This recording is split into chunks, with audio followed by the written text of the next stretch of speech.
gate since the famous Dempsey Sonny long count battle in Chicago 8 years before.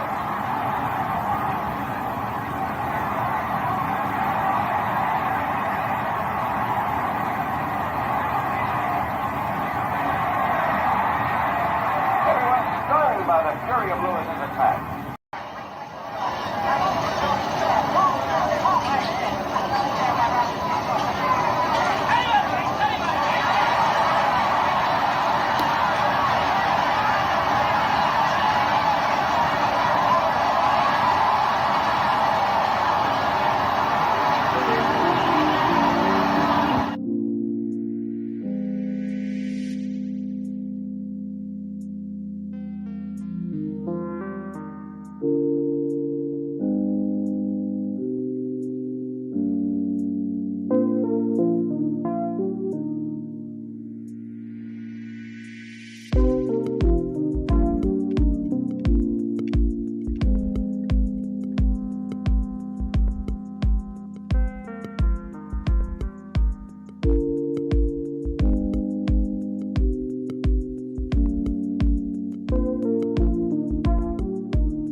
What's happening, my people?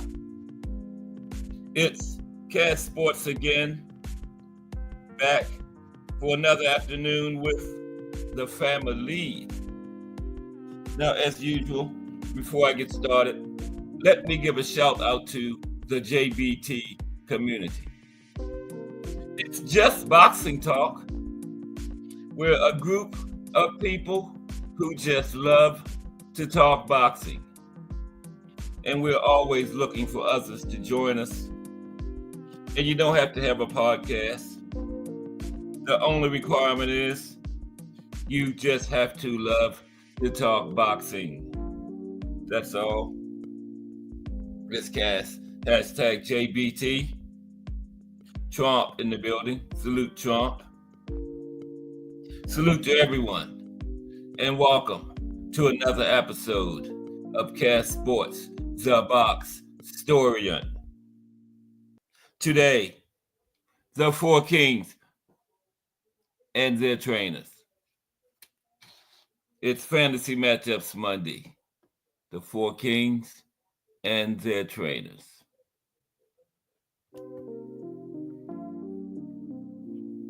And you know what time it is.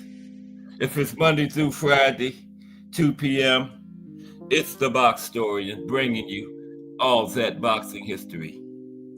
Boxing is the greatest sport of them all. That's why we love it. Can't get enough of it. How's everyone today? This is the Monday afternoon edition of CAD Sports, the box historian. It's Fantasy Matchups Monday. We're going to look at the four kings and some fantasy matchups against some fighters from different eras. Each is going to fight a currently active fighter. And first, we're going to look at the legendary managers. All had legendary managers. Trainers. Okay, we're going to look at the trainers first. You know, Roberto Duran had Ray Arcel. Hearns had Emmanuel Stewart. Of course, Sugar Ray had Angelo Dundee, and Hagler had the Petronelli brothers. So the Petronelli brothers are very underrated. They're not talked about, you know, in the same breath as the other four kings trainers, but yeah, just as good. They didn't have Hagler was really the only big-time legendary fighter they had. They didn't have all the other great fighters like the other four kings trainers had, so that's probably why they're not talked about like them. But yeah, Petronelli brothers were very good trainers. Gordy took care of most of the training, and Pat took care of like the scheduling, the management part of the deal. Yeah. Then we're going to talk about them before we get into the matchups. All four of the trainers. You see Emmanuel Stewart flanked by Thomas Hearns and Marvin Hagler in later years after their careers outside the Crump gym on the picture there. Yeah. It's Emmanuel the Hitman and Marvelous outside the Kronk gym after their careers were over. All those guys became good friends with each other, you know. All 44 kings, yeah. You know, I guess, you know, in an organization like that and competing at the highest level, I guess you can't help but to develop a certain respect for a person like that. But this is fight week of the big heavyweight showdown. Tyson Fury Usyk 2 coming up this Saturday. And the JBT raffle is also coming up this Saturday. $5 will get you in. It was half and half, but now it's winner take all. Whatever money the JBT takes in, the winner of the raffle gets it all. Right now it's at $250. So $5 gets you $250. Who can't use $250 4 days before Christmas, man? The drawing is on the 21st, Saturday. 4 days before the big heavyweight showdown. Fury Usyk 2. Ray Patterson, straight out of New Jersey. What's up, RP? How are you today? We're talking about the four kings today. Let's look at the week real quick before we get into this highlights of boxing history. Of course, today is Fantasy Matchups Monday, the four kings and their trainers. Tomorrow is middleweight. We're going to look at the middleweight division, a little history of the middleweight division, some of the former greats for middleweight, some of the currently active stars at middleweight, the rankings, and some of the top fights ever at middleweight. Wednesday, we're going to look at some more fights that we didn't get, some big fights, guys that fought in the same era that didn't fight. Not fair. Well, I guess they would be fantasy matches, but we didn't get them. I don't know why this music keeps cutting off. But this is going to be, and I put the wrong one on.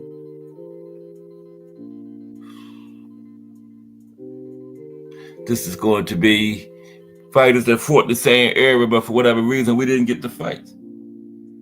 Okay. Mike Masick in the building. What's up, Mike? How are you today? How was everybody's weekend? Yeah, Wednesday is going to be some fights we didn't get. And Thursday, guess what? I missed 2 states.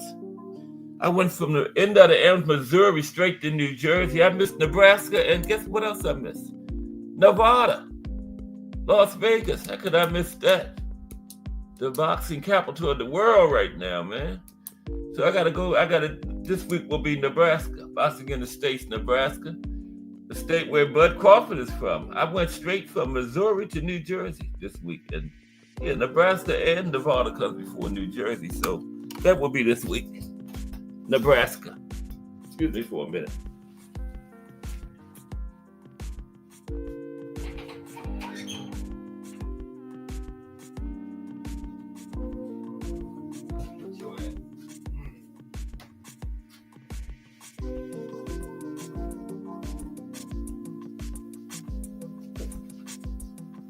Okay. on the way back. Okay, sorry about that. I had to go see who the profile was this week. And Friday, the profile is the life and career of Carl Froch, UK fighter. It's going to be Carl Froch this week. Okay, let's jump into the highlights of boxing history. November. So tomorrow will be December. That's it. Okay. So let's look at what happened in the month of November through the years. Highlights of boxing history. How was everybody's weekend? Melanie Queen 27 in the building. Good afternoon, Melanie Queen. How was your weekend? Hope everything went well for you. I was just telling them that this is the big week. This is it. We stand at $250 right now. And we got a week to go. So right now, $5 will get you at least $250. Who can't use $250 4 days before Christmas? You're drawing this Saturday, right after the big heavyweight rematch, Fury Usyk 2. Right after Fury gets his hand raised. 5 minutes after. Let's salute Melanie Queen. How are you today? Let's look at some highlights of boxing history before we get to 2:30 in the show today. Okay. Now, November 1st, 1922, the toy bulldog, Mickey Walker, became world welterweight champion, defeating Jack Britton by a 15-round decision. 15-round decision. November the 2nd, 1944, Michael Buffer, the great ring announcer, was born in Philadelphia, Pennsylvania. Michael Buffer was born November 2nd, 1944. What do they make him now? 80? Ooh, don't look that old. Wow. Michael, that's that money, though. Money will keep you looking young, but you're still old. Them bones and that heart and stuff is 80. You might not look 80, but you 80. But Michael Buffer, born November 2nd, 1944. November 3rd, 1973, Arnold Taylor survived 4 knockdowns to knock out Romeo Anaya in 14 rounds, winning the WBA World Bantamweight title. Wow, he went down 4 times, but he got up and won the title. Arnold Taylor. Well, I don't know what, the music keeps going off. I don't understand it. I do not understand that. As long as y'all can hear me. Crush the Legend. What's up, Crush?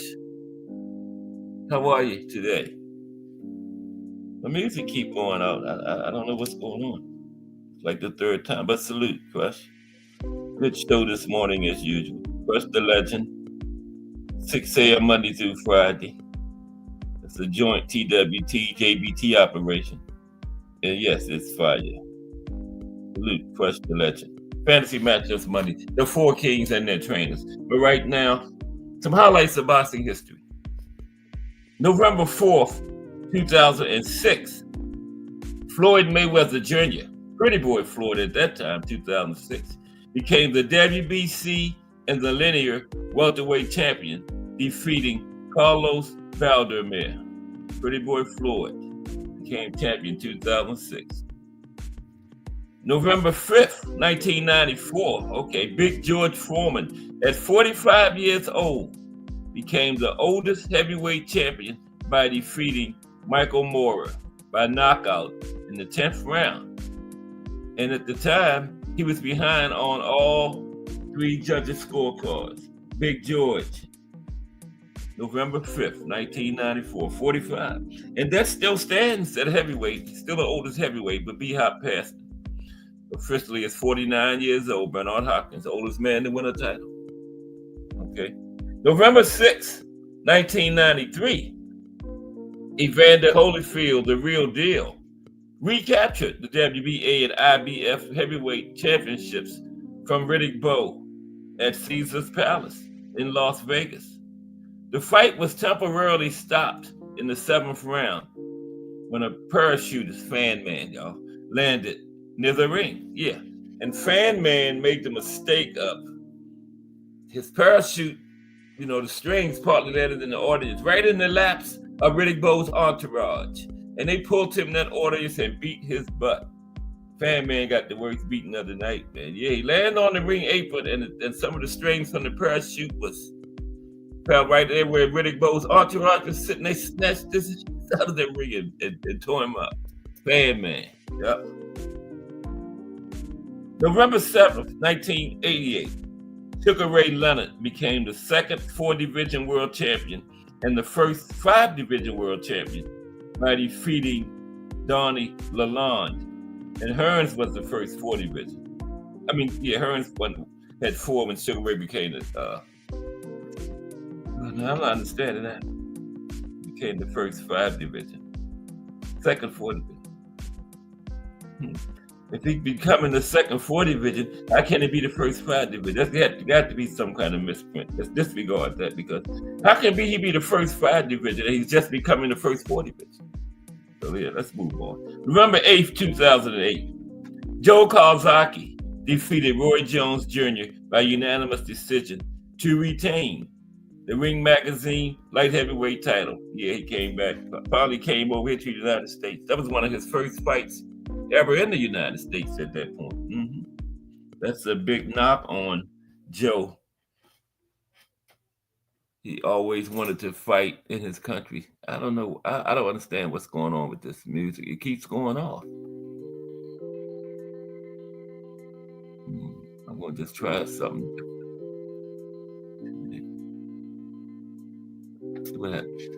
Okay, Al Booker in the building. What's up, AB? And D for the win in the building. What's up, D? Salute, gentlemen. Fantasy matchups Monday. The 4 Kings and their trainers. We're going to look at the 4 Kings and some fantasy matchups against some fighters from different areas, but we're going to look at their 4 legendary trainers first. And the Hagless, the Hagless trainers don't get their due, for how good they were. They didn't have it, but Hagler was the only big name, whereas the others had several big names and several world champions. But yeah, they were still good, very good trainers, just like the other 4 Kings had. The Petronelli brothers. Yeah. Gordy and Pat Petronelli. We're going to talk about it. So let's read highlights of boxing history. Okay. Salute Albert. November 9th. November 8th, 2008. November 9th, 1996. The Real Deal. Evander Holyfield won by technical knockout against Mike Tyson to win the WBA heavyweight title. The Real Deal again. November 10th, 1978. Larry Holmes retained his WBC World Heavyweight title with a 7th round knockout over Uruguayan Alfredo Evangelista. Yeah, Alfredo. I did not know he was from Uruguay. I thought he was from like Argentina. I'm gonna have to check on that. I don't think Alfredo Escalista is from no Uruguay. But yeah, Larry Holmes. And he had just won it in 78 earlier that same year from Ken Norton. Became the 4th WBC champion in 4 months. Yep. November 11th, 1965. Sugar Ray Robinson announced his retirement with a record of 173 wins, 19 losses, 6 draws. Many sports writers, boxers, and trainers regard him as the greatest boxer in history, irrespective of weight classes. Mr. Pound for Pound himself. And that was almost like a 30-year career Sugar Ray had. Right, started in the early 40s, went all the way to, I think 40 to 65, 25-year career. I think he started in 1940.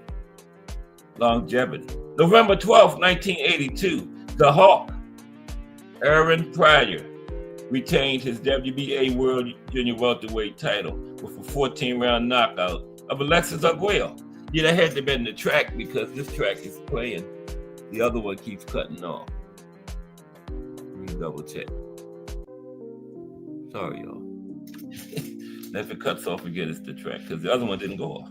But November 13th, yeah, he beat Arguello in the 14th round, and they said he had a black bottle over there, but it was reported that he had cocaine and orange juice in the bottle.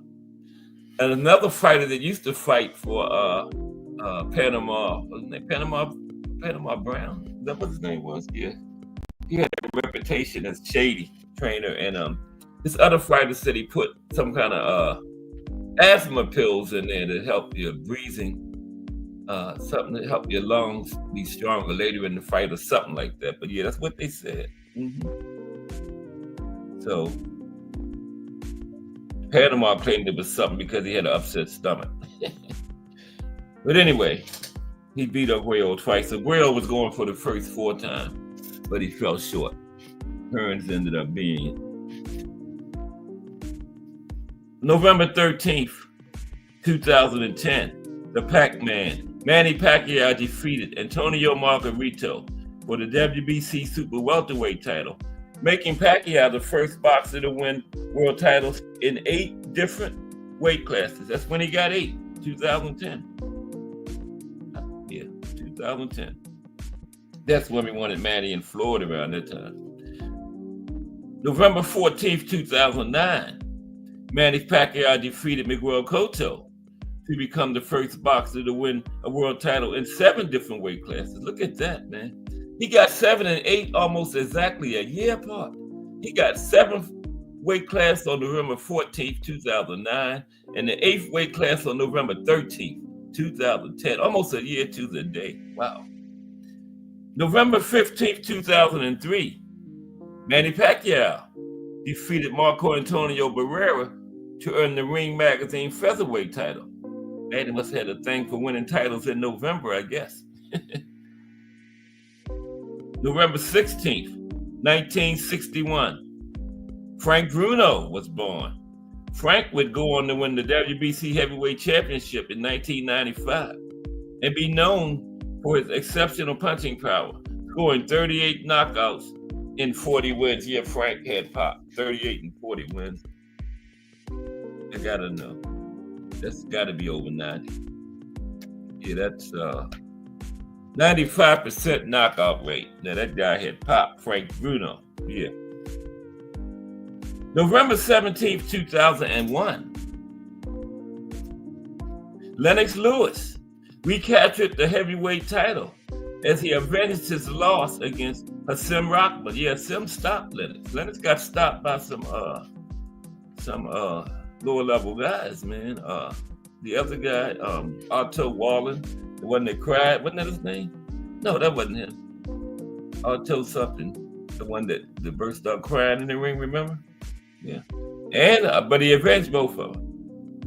November 18th, 1990, Chris Eubanks Sr. wins the WBO middleweight title by defeating Nigel Benn. The 2 fathers got it on, but the sons never did. Remember, they was scheduled, but Conor Benn was trying to kill Chris Eubanks Jr. He was weight draining him. He was taking every PED known to mankind, remember? Including some pregnancy medicine. Yeah. He was trying to do away with Chris Eubanks. But yeah, the sons never fought. Not yet, anyway. They both still active, so hey, we still might get it. November 19th, 2015, Creed was released, the sequel and spinoff to the Rocky franchise, starring Michael B. Jordan. So I guess they're going to put him into the Hall of Fame next. Michael B. Jordan, the one that played Creed. Since, Rocky in there, might as well. And put Mr. T and put Apollo Creed, see the father in there too. Put them all in there, the Russian guy, all of them. Put me in there. And they made a joke out of the Hall of Fame. Turkey Alley Sheik in there. And all of those people I just named, we all got the same record, 0-0. But all of them in the Hall of Fame. Well, no, not all of them. I'm saying they should be. Rocky in there, Turkey Alley Sheik. Why not? November 20th, 1942, Willie Pep won the World Featherweight Championship over Chalky Wright, the Will-O-the-Wisp. November 21st, 1976, Rocky was released, the highest grossing film of that year, and winner of 3 Academy Award nominations, and member of the Hall of Fame. November 22nd, 1986, Mike Tyson became the youngest world heavyweight champion in history by defeating Trevor Berbick by knockout in the second round. Yeah, when they were standing up there getting instructions from the referee, Trevor looked like he'd rather be anywhere than right there looking in Mike Tyson's face at that moment, man. Trevor looked like he was ready to bolt and run at any minute. Yeah. Yeah, thank you, Al Booger. Oliver McCall. That's him, Oliver McCall. Yeah. Remember he cried after the fight? Poor guy. Connor seems like a scumbag type of guy to me. Yeah. I know, man. He does, doesn't he, AB? He had every kind of PED that you could think of in his body. Then he was weight draining the man. Chris, you ain't lucky they didn't have that fight. November 23rd, 1974, Alexis Arguello won the first of 3 world titles, knocking out Ruben Olivares. November 24th, 1933, Tony Canzonieri defeated Kid Chocolate in their second fight, giving Kid Chocolate his first knockout loss. Yeah, Kid Chocolate was one of the best chins. I think that might be his only knockout loss in like 200 fights or something, remember? Kid Chocolate, yeah. Guy had a crazy chin, but he did get stopped once. Yep. November 25th, 1980, a frustrated Roberto Duran walked out in round 8 of his rematch with Sugar Ray Leonard. Yeah, we're going to talk about his training Ray Arcel today. Ray left him after that fight. He did come back. But Ray said he couldn't be associated with quitters, and he left Roberto. But he came back. He was back when he fought Hagler. Yeah, he did come back. But yeah, Ray walked out on him for a little while. Define Arnie One, what's happening? Our friend from Puerto Rico in the building. Salute Define Arnie One. How was everybody's weekend? We're going to get started in a minute. Knock this out. We only got December left. But then we got another plan for the 2 o'clock to 2:30 segment. Okay. November 26, 1954, Pascual Perez became Argentina's first world boxing champion, defeating Yoshio Shirai to take the World Flyweight Championship. Pascual Perez, first Argentinian world champion.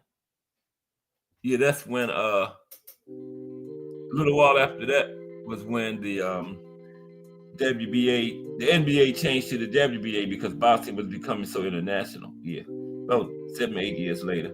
November 27th, 1985. Here we go. Rocky IV was released. Who cares, man? November 28th, 2015. Tyson Fury defeated Vladimir Klitschko, ending Klitschko's almost decade-long reign as the heavyweight champion of the world. November 29th, 1946. The International Boxing Association, AIBA, was established to be Amateur International Boxing Association, 1946. And November 30th, 1956, Floyd Patterson won the vacant World Heavyweight Championship over Archie Moore. And Floyd was a former Olympian. And that made, Floyd was 21, that made him the youngest champion. And that held for almost 30 years until Mike Tyson won it. Into the 80s, yeah. That was the fight, 1956 over Archie Moore. So let's get into the fantasy matches money. And I was telling you earlier that the raffle is this weekend. Right after the big heavyweight rematch, Tyson Fury and Alexander Usyk. Okay, I did it again, man. I had the historic pictures for the fantasy boxing highlights, and I didn't show them. Yeah, Floyd and Manny. Oh no, that ain't Floyd and Manny. That's some old.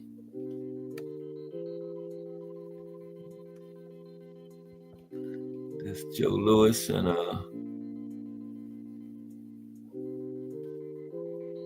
nice smelling. Sugar Ray and Jake LaMotta. Ali and Frazier. Floyd Manning. Okay. So we're going to talk about the Four Kings trainers first, okay?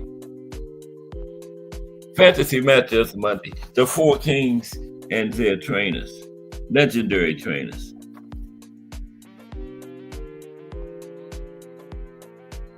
Legendary trainers. We know what you meant to find on it. God bless you, my brother. Okay. Now, excuse me. Take a break before we start. How's everybody? Another big week of boxing history straight in front of us. And I messed up on the boxing in the States. I skipped right over Nebraska and Nevada, where Las Vegas is at. How could I skip Las Vegas? And Bud Crawford's home state. Yeah, skip right over, but we're going to do Nebraska this week. Got to come back 2 spots. Went from Missouri straight to New Jersey. I wanted to get to New Jersey so bad, I guess. Okay. Appreciate Melanin Queen 27. Okay, now. It's well known that the Four Kings of boxing were all legendary fighters. And all four had another key factor in common that helped to make them as great as they were in the ring. They all had excellent trainers. Man, I don't know. Well, we might have to do without music today, man. I don't know why I keep cutting out on me. At least the chat ain't cutting out. I can't keep going back and forth down there.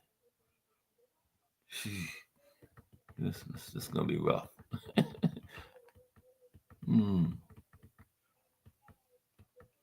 Bear with me for a second. I'm trying to see what's going on here. Maybe. Oh, I know what I did. I don't have it on loop. That's my bad. You know, you got to actually put it on loop, right? For it to keep playing. Yeah, I don't have it on loop.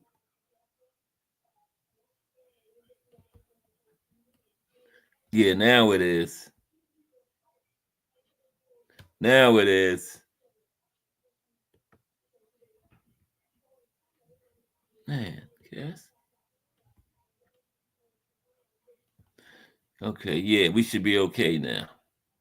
Yeah, I had it just going through one time and then just go out. We're good now. There we go. I usually keep that set. I don't know what happened. I must have hit it by accident. But now it's on loop. We might have had to end early without the music. You know? Okay. Yeah, they all had another key aspect. They all were legendary champions, but the other key aspect in common, they all had great trainers. All legendary boxers, and they all had great trainers. Mike Rim in the building. What's up, Mike? How are you today? How was your weekend, sir? Good to see you. Like everybody had a nice, safe, good weekend. Did y'all see Jaime Munguia get sparked out? He was just exposed, man. He always dropping that left. And the guy caught him with that left down below his waist, man. And he went for the home run, and he got it. Yeah, they were looking for that shot, and he got it. And did you notice where Jaime's left hand was at? Way down below his waist. And he got a habit of doing that, and he got caught. But Jaime was kind of overrated anyway, so you know, yeah. Down there in Mexico fighting in clubs, clear the dance floor off, and then he fights somebody that's standing at the bar drinking for the last couple of hours. Put that on box rec for him, so. But the Frenchman was no slouch. He never been beaten, you know, so sometimes you handpick those fights and set them up in your hometown, and you don't know what you're getting. And he was a late replacement. So a lot working against Jaime in that one, and it caught up to him. Plus, he was overrated. Late replacement, undefeated guy. He was overrated.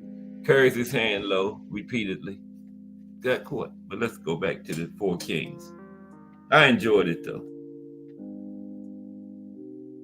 Now, a great boxing trainer can provide a significant advantage by identifying your strengths and weaknesses tailoring your training to maximize your potential, teaching proper technique, pushing you to your limits while preventing injury, right? And building your mental resilience and providing crucial motivation to help you achieve your boxing goals, whether you're a beginner or a seasoned veteran. Now, here's some key advantages of having a great boxing trainer, okay? BN Boxing News in the building. What's up, BN Boxing News? How are you today, bro? Good to see you. I was just talking about how Jaime got sparked out this weekend. Man caught him with his hand down below his waist, man. And he caught him. He was waiting for that shot and he got it. Okay. But salute BN Boxing News. Key advantages of having a great boxing trainer in your corner. Okay. Technical expertise. A good trainer can identify and correct flaws in your technique, teaching you the right punches, footwork, and defensive strategies to optimize your performance in the ring. A good trainer can set you up with. I thought I had looped this thing, man. After this, it stays off. One more time. I said loop it. It's supposed to keep playing. Oh, my goodness, man. Let me call my 7-year-old granddaughter up, tell her come over here and help me.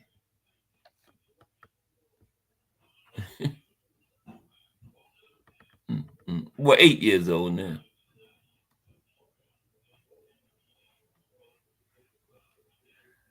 Oh, my goodness. Bear with me. Now I can't see how we get up.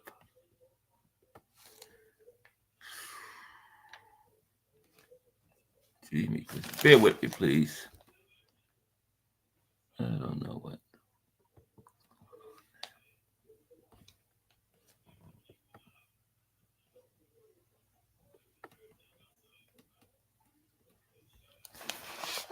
Oh, goodness.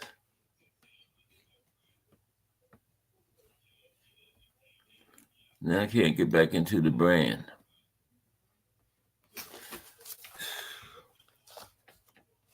Technical difficulties.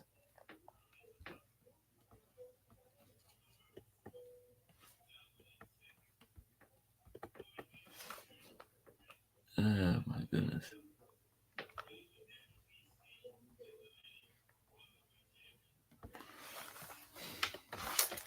Shit. Gee, my Christmas, man. I do not get this at all.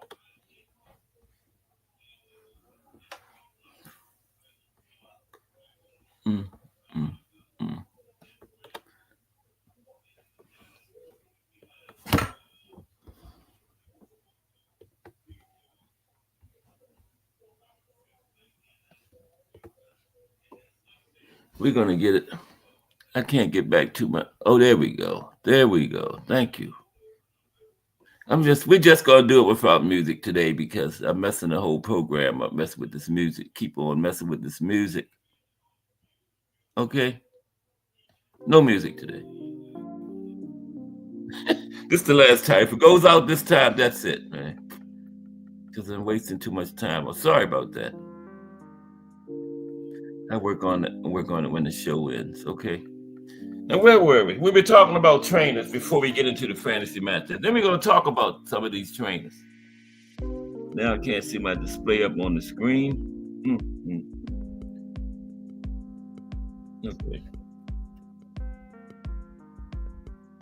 Yes, Mike Mazik in the building. Oh, Mike Mazik been in the building. You got me shook, Mike.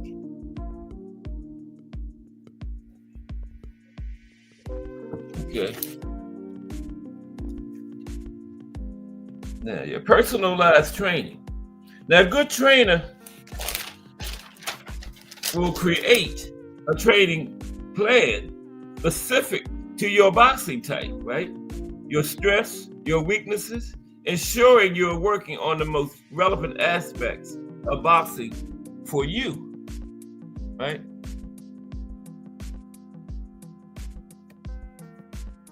Motivational accountability.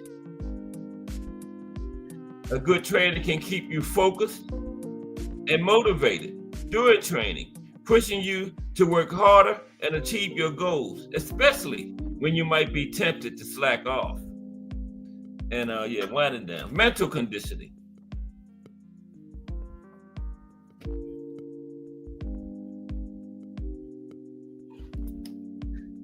Mental conditioning. Boxing training can help develop your mental toughness, teaching you to stay calm under pressure, manage stress, and maintain focus during a fight. Injury prevention. By ensuring proper form and technique, a good trainer can minimize the risk of injuries during training and competition. And strategic insight. They can analyze your opponent's plan to exploit their weaknesses and mitigate your own vulnerabilities. And finally, experience and knowledge. A skilled trainer will have extensive experience in boxing, allowing them to draw on their knowledge to guide you through different training phases and situations. Okay, that's it. Now let's talk about these four Kings trainers, starting with Ray Arcel, trainer of the Hands of Stone, Roberto Duran. Ray Arcel, the legendary Ray Arcel, that is. Okay.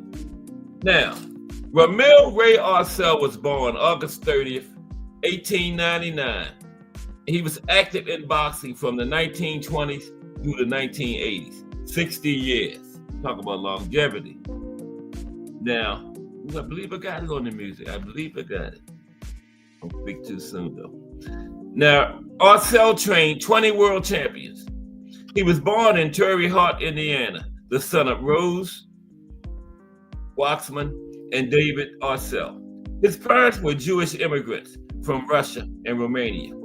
And he moved to New York City before he was 6 years old. And he grew up in Harlem and graduated from Stuyvesant High School in 1917. And he began training fighters at Stillman's Gym near the old location of Madison Square Garden on 8th Avenue in the 1920s. And the champions he trained included Benny Leonard. Listen to these names: Benny Leonard, Ezzard Charles, Jim Braddock, Barney Ross, Bob Olin, Tony Zale, Billy Seuss, Seferino Garcia, Lou Boyard, Teddy Yaros, Freddie Steele, Jack Kidd Berg, Alfonso Frazier, Abe Goldstein, Frankie Gennaro, Tony Marino, Sixto Escobar, Charlie Phil Rosenberg, Roberto Duran, and Larry Holmes. Ray Arcel trained, and listen to this. Ray Arcel trained at least one world champion in every decade from 1920 to 1980. Now that's legendary. From the 1920 to 1980, this man had a world champion in each one of those decades. That's 60 years.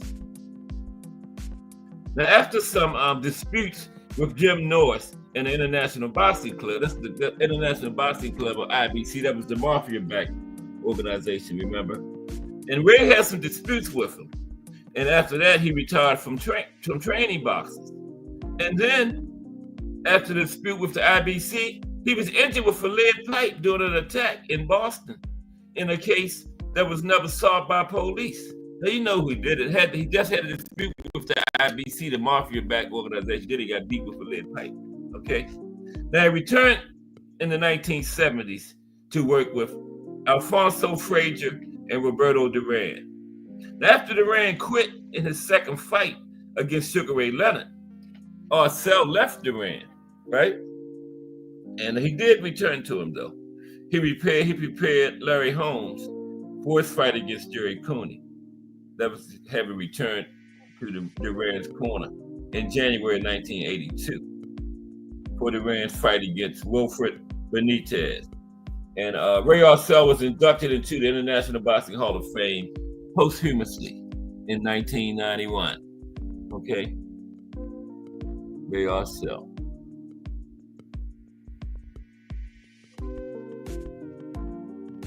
Okay, Angelo Dundee is next, trainer of Sugar Ray Leonard. Four Kings and their trainers. Terrell Cameron. What's up, Terrell? Terrell in the building. How are you today, Terrell Cameron? Good to see you. Fantasy matchups Monday. We're going to do some fantasy matchups. We talked about the Four Kings trainers first, though. All had legendary trainers. Like I said at the top. All legendary fighters, and they had that in common. All had legendary trainers, too. Petronelli brothers of Hagler don't get enough credit for what they did in boxing, man.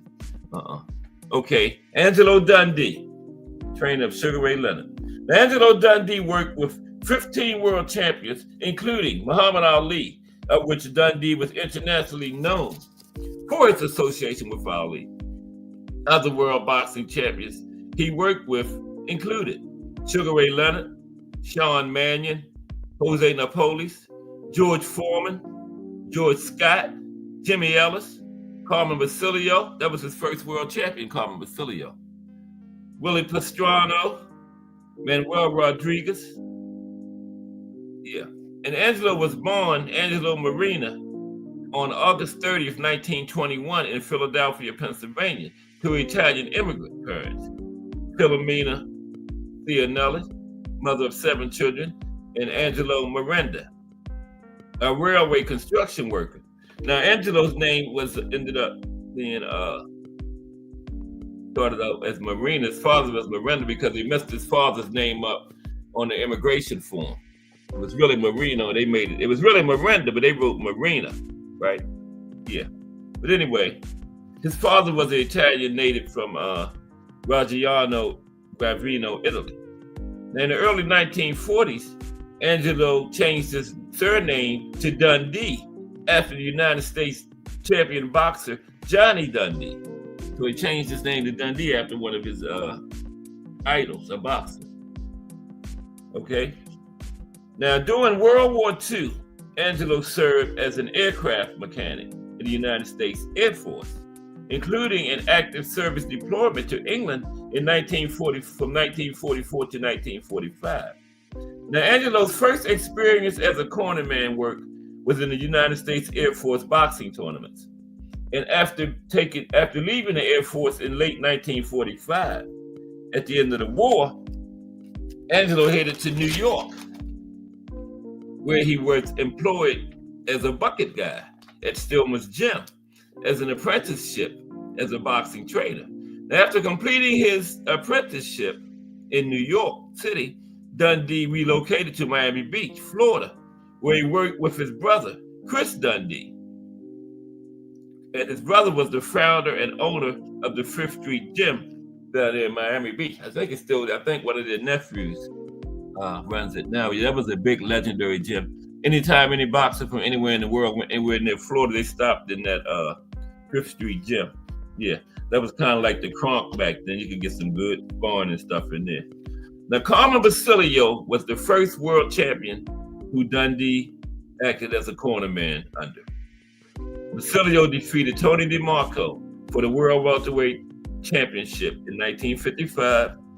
And Angelo was in his corner when he beat Sugar Ray Robinson for the World Middleweight title in 1957. Remember, Basilio said, I think Sugar Ray was five-time middleweight champion. But Basilio said, well, the only reason he won it so much is because Sugar Ray lost it so much. But Carmen did beat him once. Now, Dundee traveled around the world with Muhammad Ali, and he was the corner man in all but 2 of Ali's fights. Tony Hunsaker in 1960 and Jimmy Ellis in 1971. Because, see, Dundee was Ali's trainer. He was Ellis's trainer/manager. And at that time, you got a bigger part of the purse for being manager. So being Ellis's trainer and manager, he elected to be in Ellis's corner. But he did go back to Ali. Ali understood, It was a money thing, right? I forgot who Ali had for his trainer that fight, but I didn't know it. But yeah, Ali won. And Dundee trained Ali won the fight. Now, Dundee trained the young Cassius Clay, as Ali was known then, in most of his early fights, including those with Archie Moore and Sonny Liston. And Archie Moore trained Ali before he got up under Dundee. Archie Moore was his trainer, right? And he trained Ali in his heavyweight title fight against Liston. And he continued to train Ali in all of his fights until Ali was exiled from boxing. And when Ali came back, Dundee came back to his corner, right? And Dundee trained Ali in almost all of his fights, including Ali's famed fights with Jerry Quarry, Oscar Bonavita, Joe Frazier, Floyd Patterson, George Foreman, Ken Norton, and later Leon Spinks. Both Spinks fights. Yeah, Dundee was there. Okay. And one exception was in Ali's 1971 fight with Jimmy Ellis, like I was telling you, where Dundee was in Ellis's corner. And Ali knocked Ellis out in the 12th round. Now, Dundee was accused by Foreman of loosening the ropes before his 1974 fight with Ali at the Rumble in the Jungle to help Ali win the fight by using the rope-a-dope technique. But Dundee said he didn't know about the rope-a-dope when everybody else found out during the fight. He said Ali never mentioned it to him because he said he would have went against it. So Ali did it on his own, and Dundee found out when everybody else did during the fight when Ali started. Because I remember Dundee kept telling him to get off the ropes. So I don't think he loosened the ropes up, no. Now, Dundee consistently denied tampering with the ropes. Dundee and Ali were close friends until Dundee's death, and the veteran trainer would always refer to Ali as my kid. And Dundee saw a future emerging star in Sugar Ray Leonard, whom he called a smaller version of Ali. Now, Dundee acted as cornerman for Leonard in many of his biggest fights, including those with Wilfred Benitez, Roberto Duran, Thomas Hearns, and Marvin Hagler. In Leonard's first fight with Hearns, Dundee, thinking that his protege was behind on the scorecards, quit the now famous words, "You're blowing it, son, you're blowing it." And after that, Leonard went out there and scored a 14th round win when the referee stopped the fight. And Dundee frequently went to other fights during his career to scout other boxers. During the first Joe Frazier versus George Foreman fight in Kingston, Jamaica on January 22nd, 1973, he sat near Howard Cosell.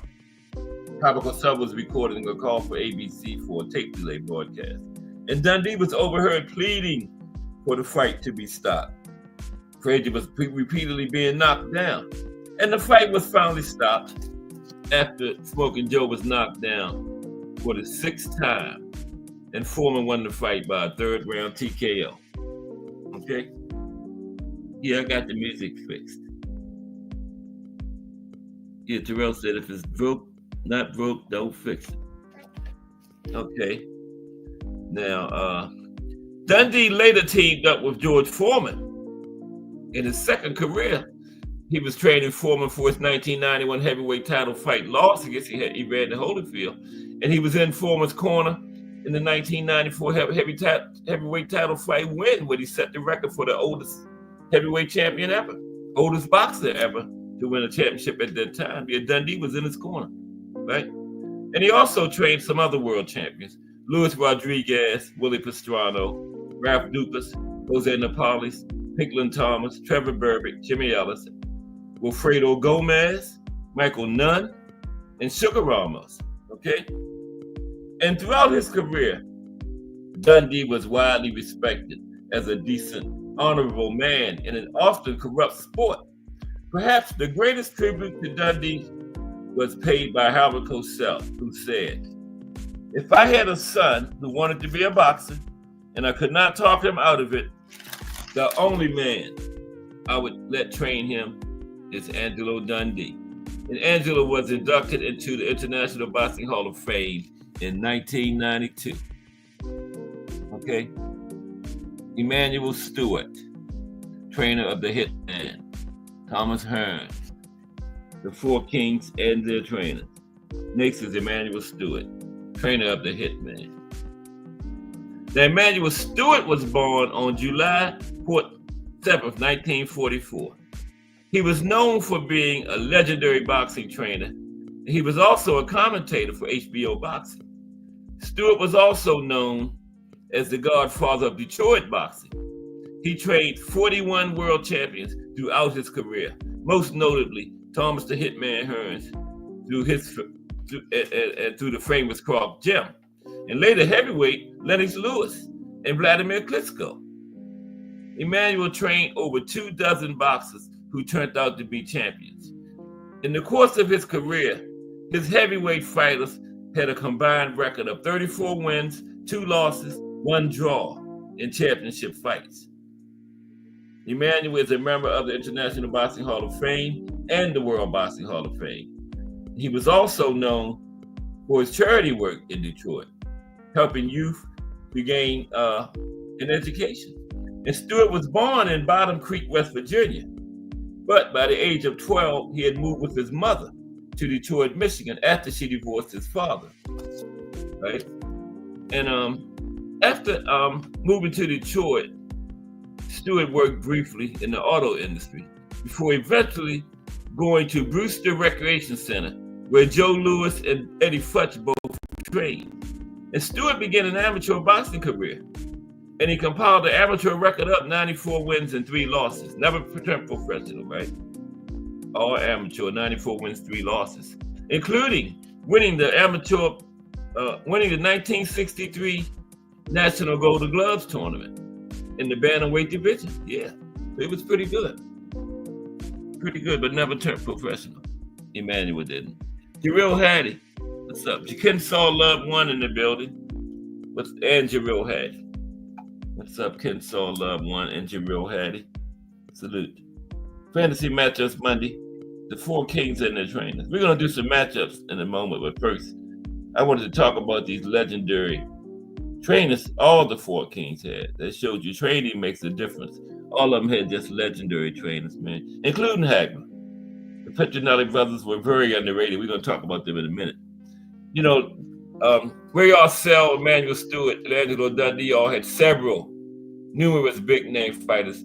The Petronelli brothers' only big name, they had other fighters, but the only really big name, legendary one was Hagler. So that's part of why they don't get the love the other ones get, but they were very good trainers. We're going to talk about them next after Emanuel Stewart.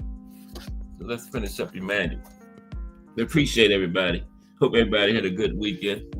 We got another big week of boxing history staring right at us. And I told you, on the boxing in the States, I missed Nebraska and Las Vegas. Y'all let me miss Bud Crawford State and the boxing capital of the world, Las Vegas, Nevada. So I got to go back and do that. I went from Missouri to New Jersey, but Nebraska and North Nevada both come before New Jersey. So Nebraska this week. Okay, where was it? Let's salute Kensaw Love, one of Jarrell Hattie just came in the building. Good to see y'all today, man. Yeah. Okay, I gotta find out where was that. Yeah, his amateur career. He was a pretty good amateur. 194, only lost 3, right?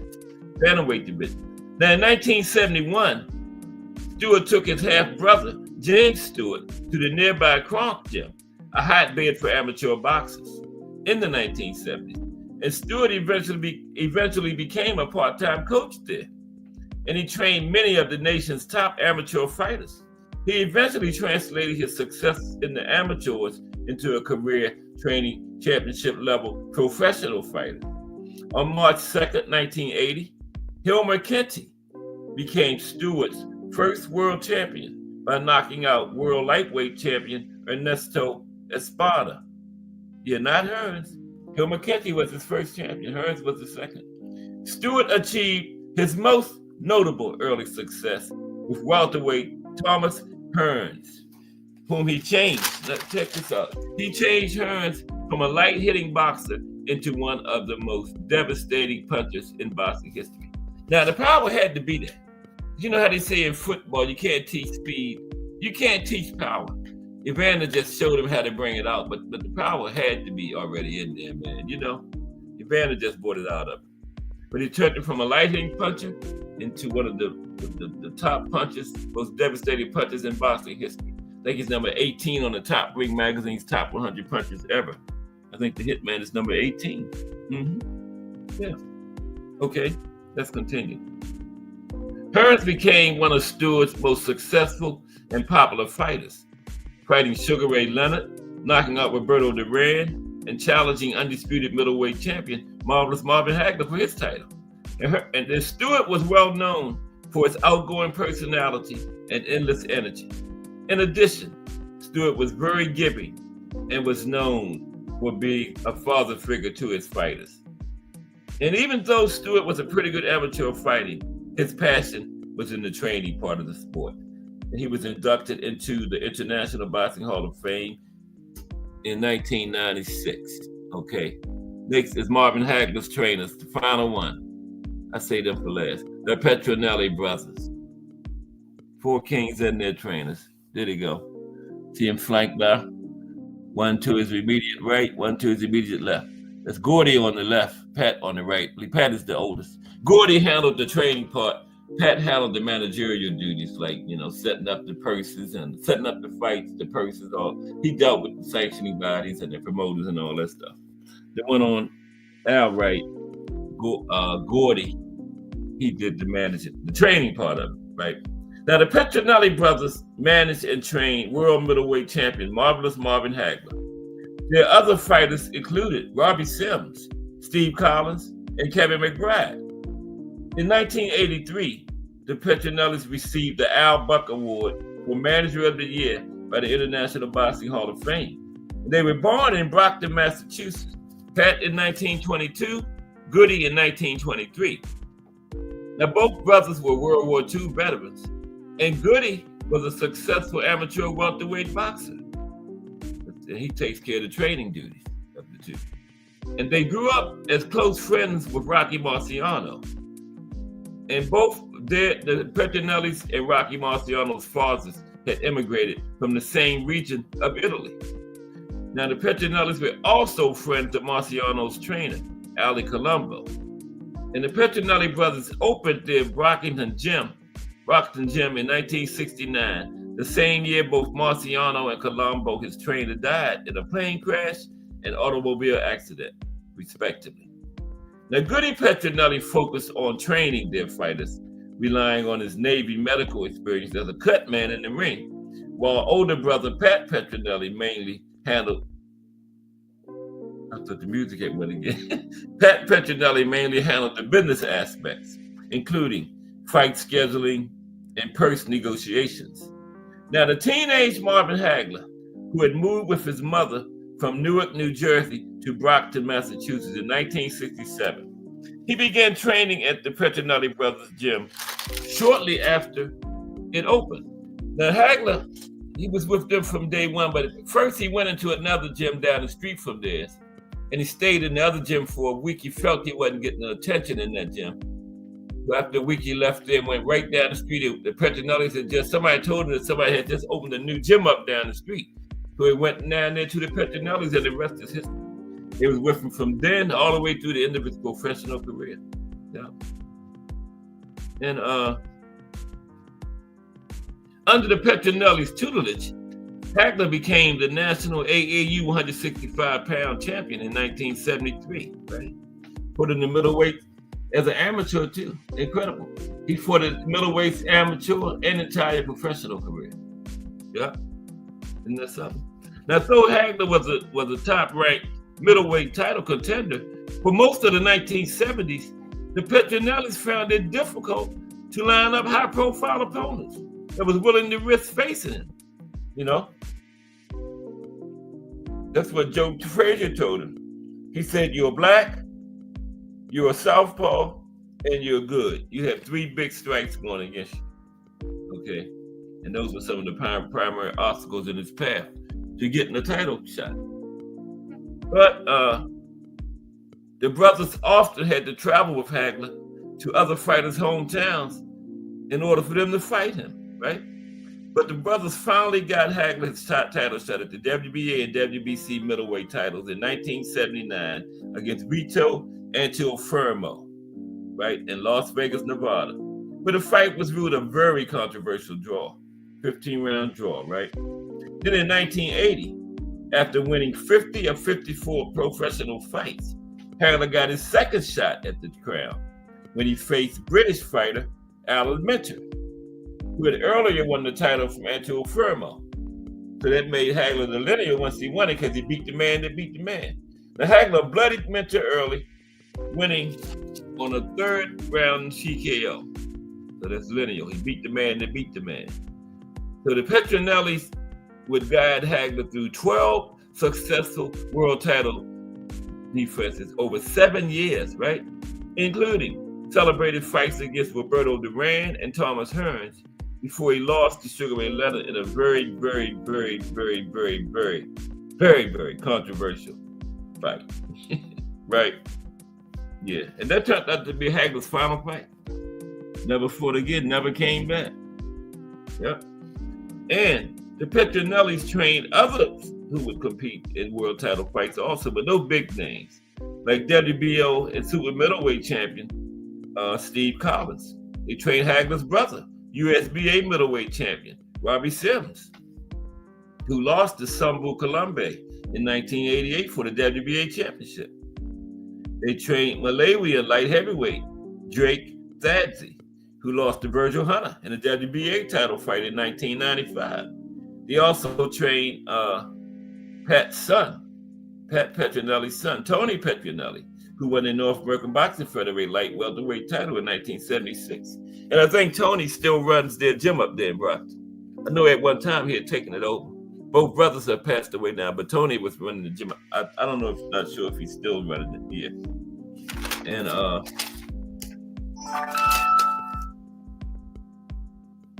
And they also worked with heavyweight Peter McNeely during early in his career. And they trained Kevin McBride, whose TKO victory over Mike Tyson ended Mike Tyson's career in 2006, right? And the city of Brockton, Massachusetts honored the Petronelli brothers with the History of Citizens Award in 2007.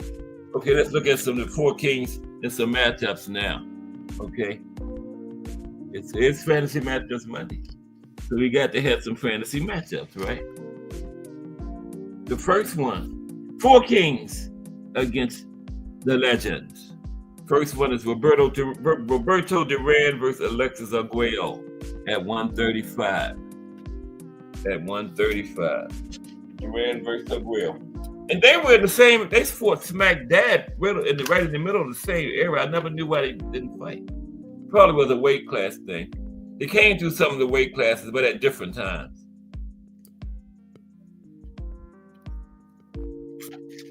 But they're going to fight today. Okay. I never wonder why they never fought, though. Yeah. That would have been a big fight back in the 80s.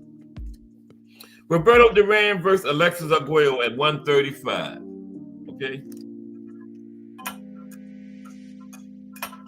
Now, a hypothetical matchup between Alexis Arguello and Roberto Duran at lightweight, prime versus prime, is an interesting discussion, as both fighters are legends in boxing history. Now, Alexis Arguello was known for his height, reach, and powerful right hand. He was a classic boxer puncher who could dictate the pace of a fight with his jab, and he was effective at launching big punches from distance.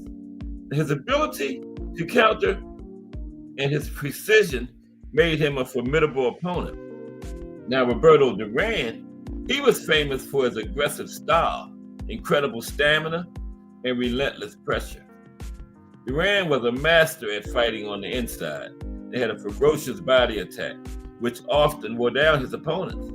Now, Duran's ability to cut off the ring and his tenacity made him a dangerous fighter at any weight, at any of the weights he went through. Now, as for the fight, okay, in the early rounds, Arguello would likely try to establish his jab and keep Duran at distance. His reach advantage could allow him to score from a distance, but Duran would be looking to close that distance quickly and apply pressure on the inside. As the fight progresses, Duran's relentless style might start to wear on Arguello.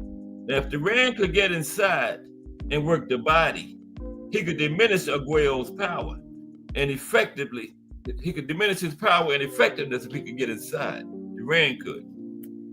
And Duran's ability to absorb punishment and keep coming forward would be crucial in this phase of the fight, as it gets late. Now, if Aguayo could maintain distance and land his power shots effectively, keeping Duran at bay consistently, he could win by decision.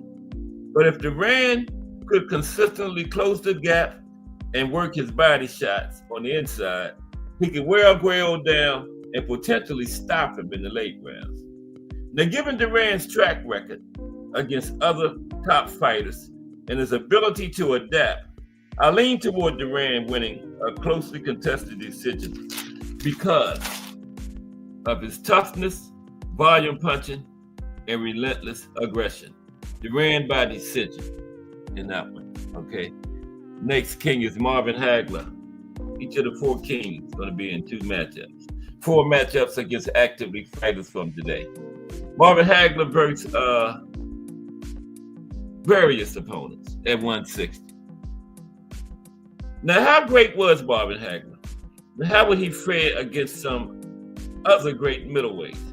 The marvelous Marvin Hagler was arguably the greatest middleweight of all time. Today, we're going to look at him in a few different fantasy matchups. First up is Hagler versus B-Hop. Hagler versus Bernard Hopkins is the first one. Marvin Hagler versus Bernard Hopkins, okay? Now, video. B-Hop was a great boxer with skill and craftiness. He could give Marvin a run, but he would get worn down and lose a decision, maybe being stopped over 15 rounds, okay? But I would say Hagler beats B-Hop by decision. Next is King Carlos Monzon. Now, they fought, their careers overlapped for a few years, but Carlos Monzon was at the end of his career, early 70s, and Hagler was right at the beginning of his. So a fight between them would have been absolutely nothing back then. But today it's prime versus prime. And remember, Carlos Monzon and Marvin Hagler from 1970 to 1987, one of those 2 men was the undisputed middleweight champion of the world for all of those 17 years except for 3 of them. Monzon 70 to 77, Hagler 80 to 87. They dominated that 17-year stretch. So let's see what happened today between them. Now, next up is Carlos Escopita Monzon. Now, Carlos only had 3 losses in 100 fights, right? Yeah, there they go. Now, he was a great fighter. And this matchup would be a very close competitive fight. Hagler's notable fights are with Thomas Hearns, where he showed he could brawl, and Roberto Duran, where he showed he could box. Now, Carlos Monzon could do just as well as Hagler in boxing, but probably couldn't brawl with Hagler. And Benny Briscoe, who was much less skilled than Hagler, right? And he nearly stopped Monzon in the 9th round when they fought in 1972.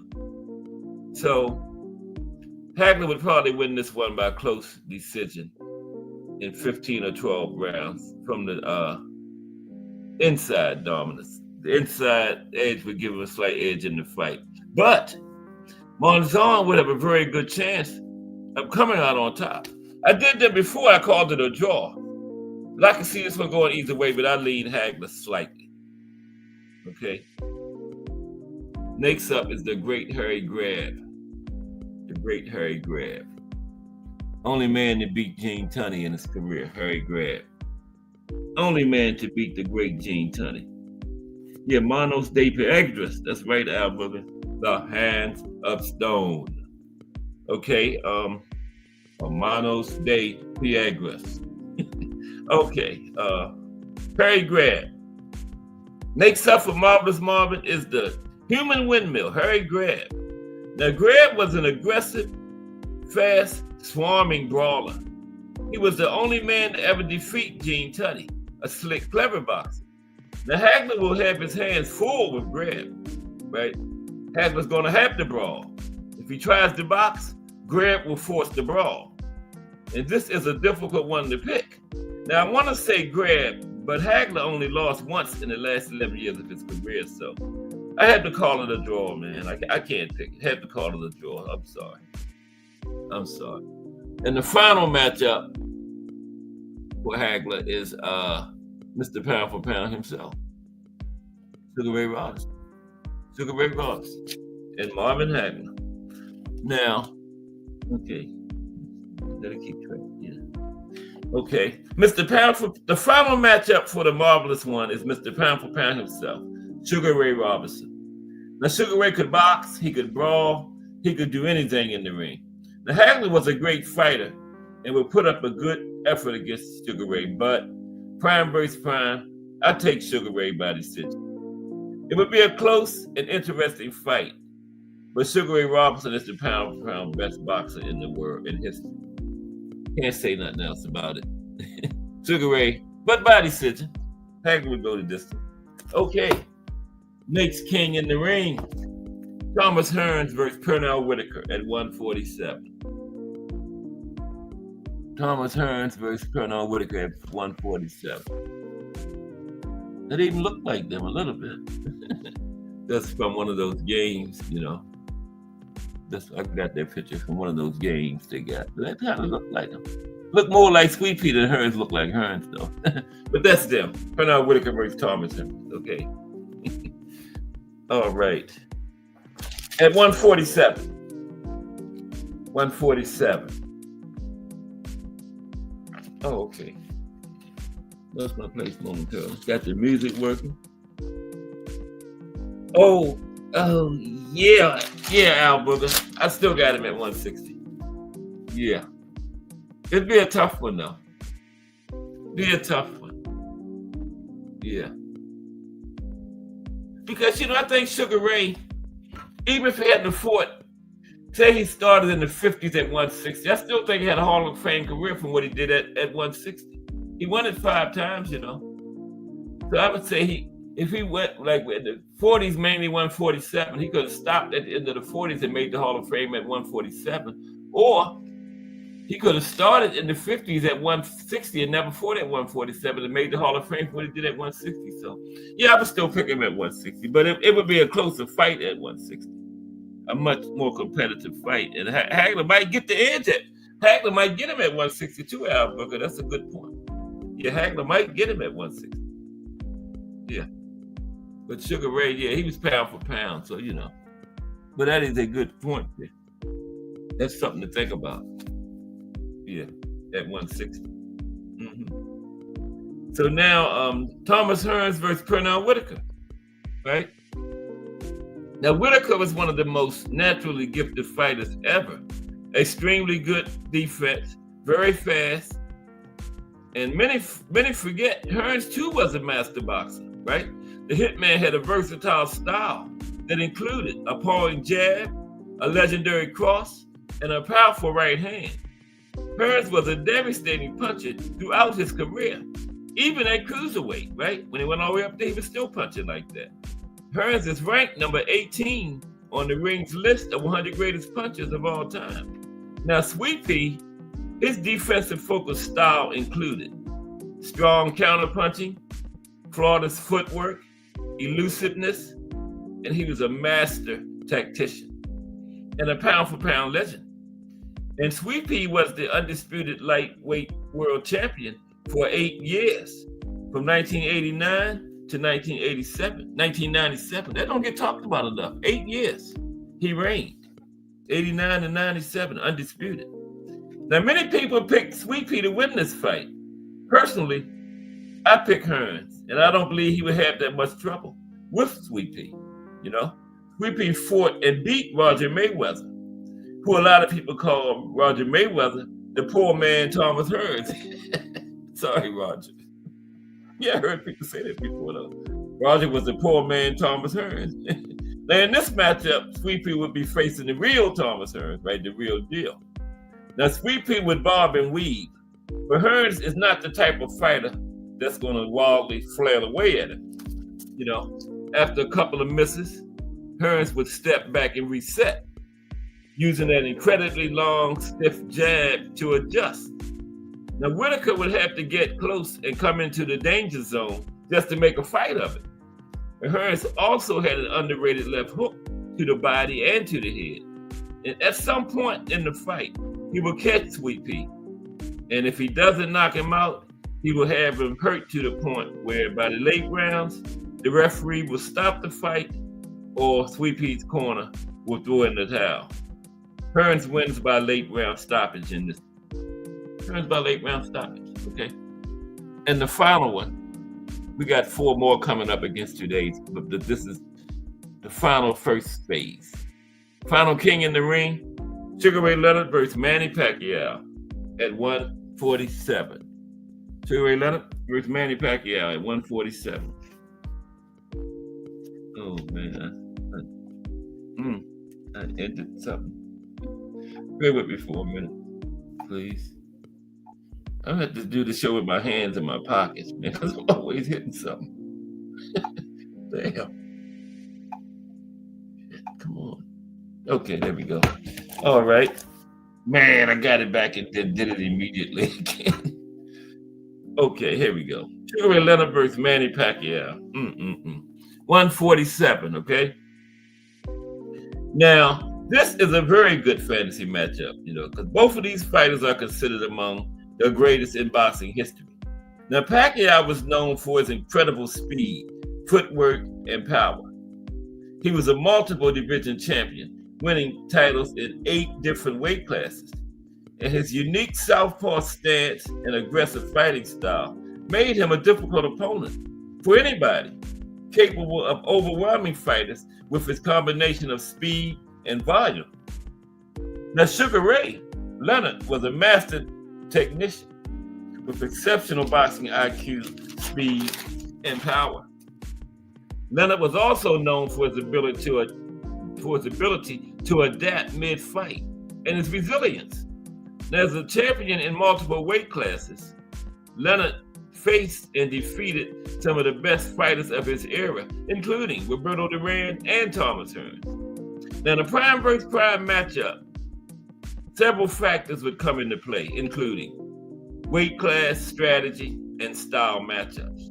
Now, Leonard's boxing skills and adaptability could give him an advantage in terms of ring generalship. Now, Pacquiao would attempt to use his speed and relentless attacking to prevent Sugar Ray Leonard from controlling the pace of the fight. Now, Leonard was a natural welterweight.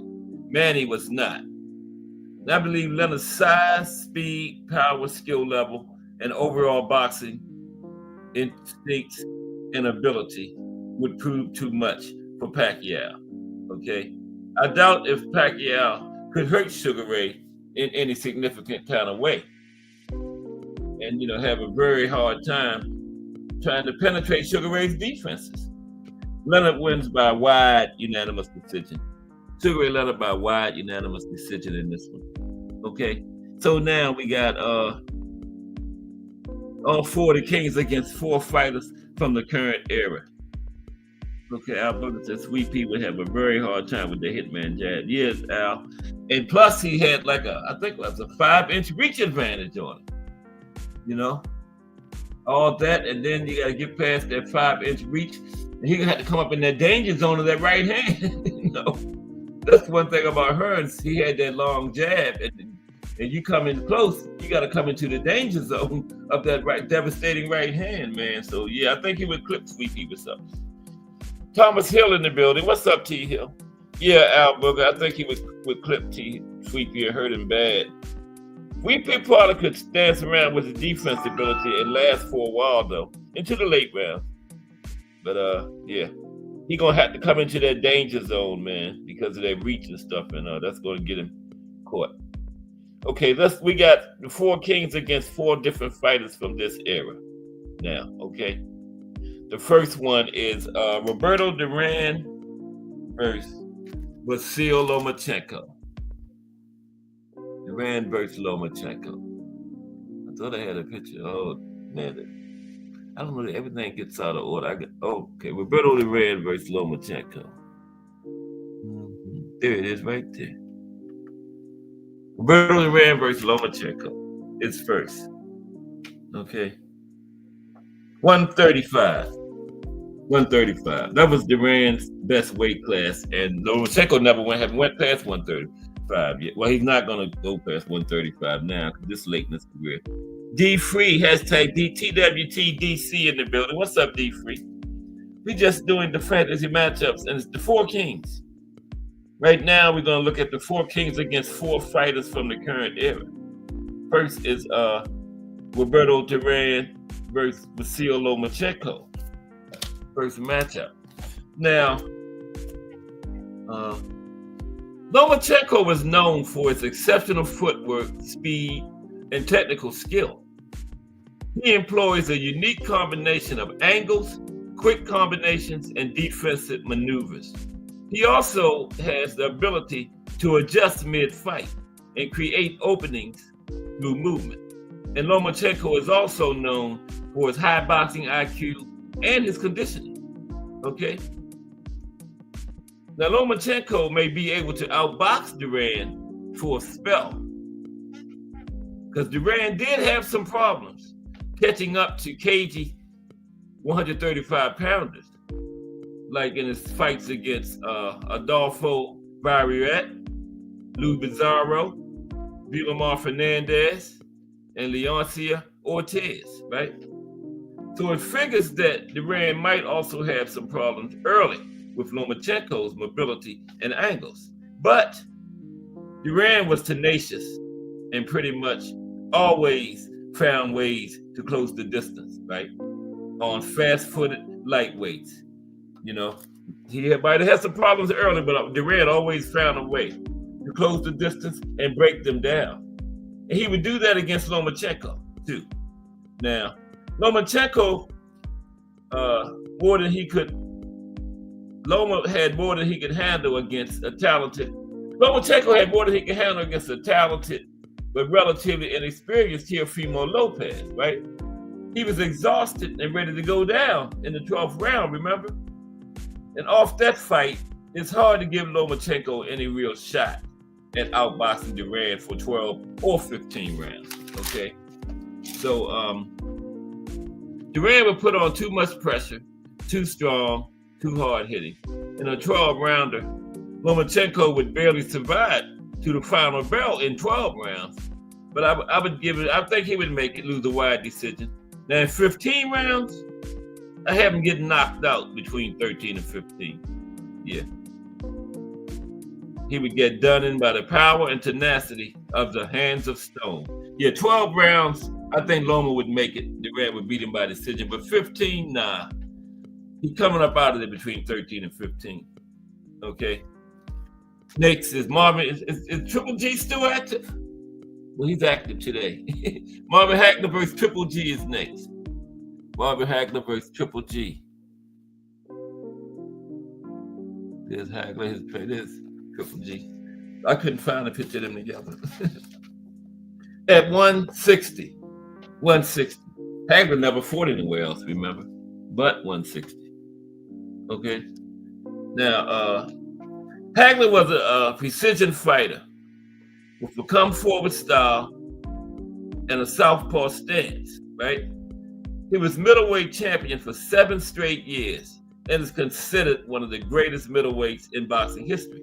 Now, Triple G's style is characterized as a calculating pressure fighter with a focus on powerful, precise punches, excellent balance, and methodical movement within the ring. Now, Triple G often utilizes a different jab to push opponents back and cut off the ring to land heavy shots at close range. He's also known for having one of the most durable chins in boxing history. Yeah, I saw Canelo land some stuff on Triple G, man. Probably would have killed me. Triple G just looked at him and fired back. Same thing with Canelo. Them guys was landing some shots in that first fight, man. Neither one of them went down, though. Triple G has never been knocked down in his career, right? Now, having said all that, Triple G would not defeat Marvin Hagler, okay? A fight between them, prime versus prime, would unfold as a chess match between a great boxer and a very good boxer. Triple G is 5'10" with a 70-inch reach. Hagler's 5'9.5" with a 75-inch reach. And Hagler's 5-inch reach advantage would be significant in this matchup. Hagler also had the speed advantage. And in his prime, Hagler was extremely fast, and his foot speed matched his hand speed. Now, Bernard Hopkins said, "Don't even mention Marvelous Marvin Hagler and Triple G in the same sentence. It's disrespectful to Hagler." Now, both of these fighters could bang, and both could take a good shot. But like I said, Hagler's 5-inch reach advantage would be significant.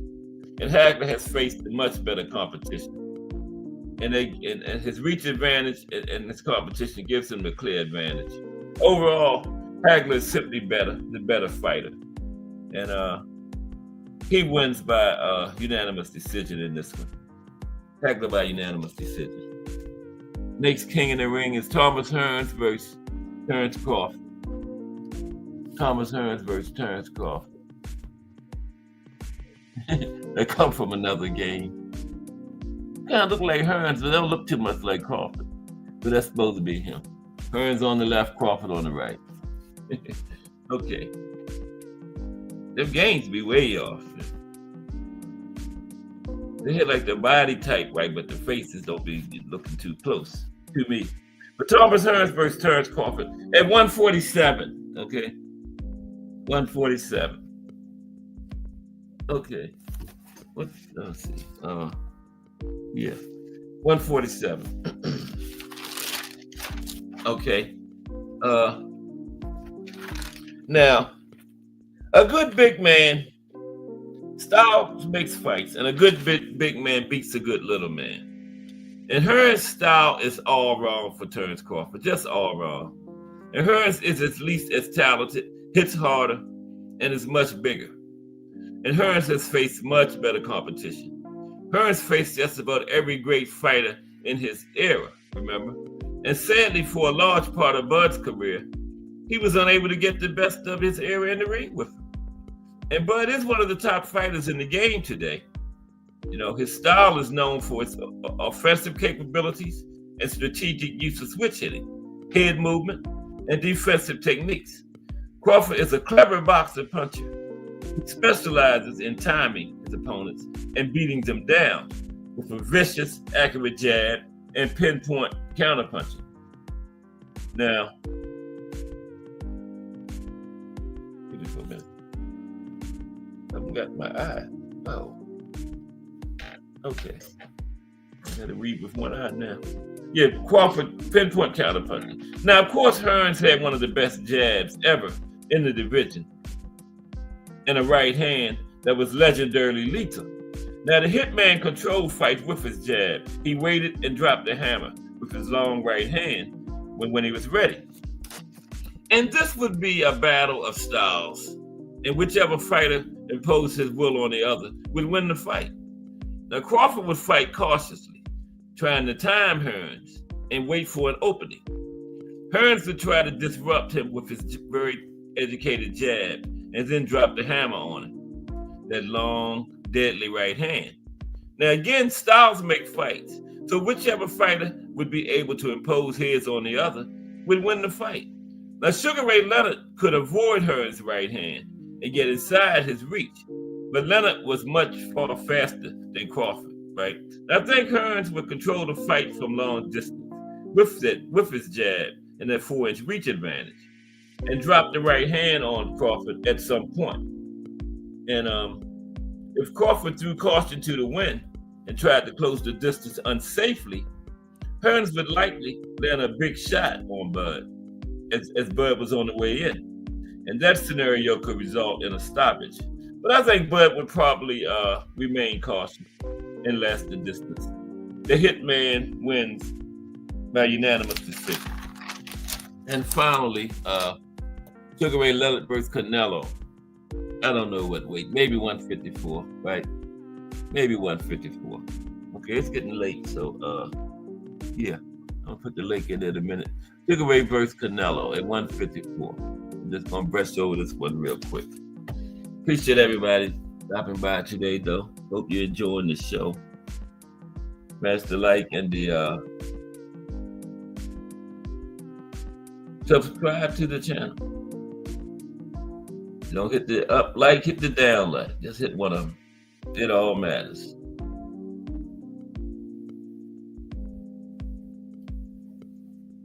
And man, yeah, that was something behind me this weekend, wasn't it? Yeah. But Jaime encouraged that left hand low, man. And that guy was waiting for that. He had it down below his waist.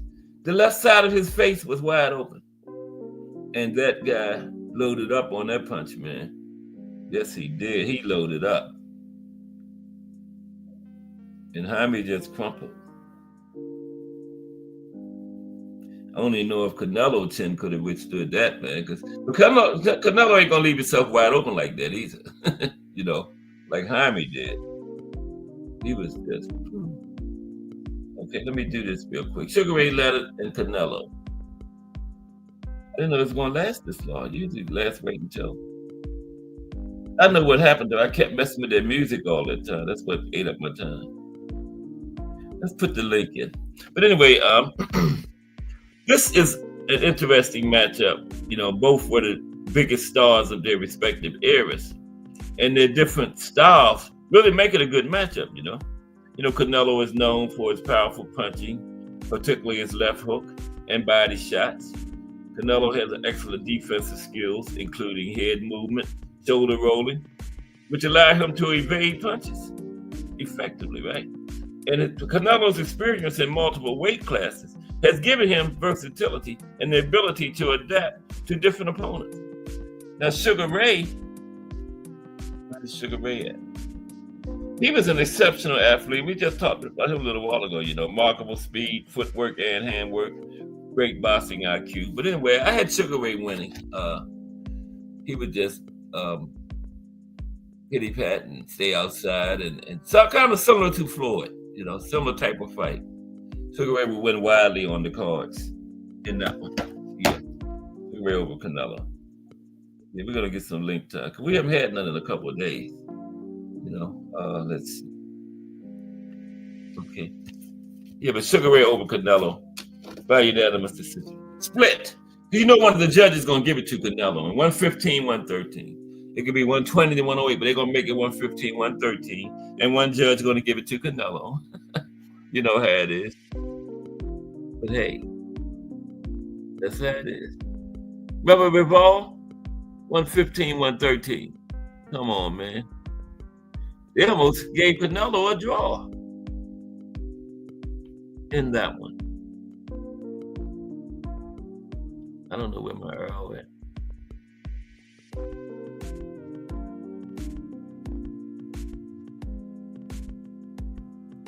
I like this picture right here, man. Put that back. I like that picture.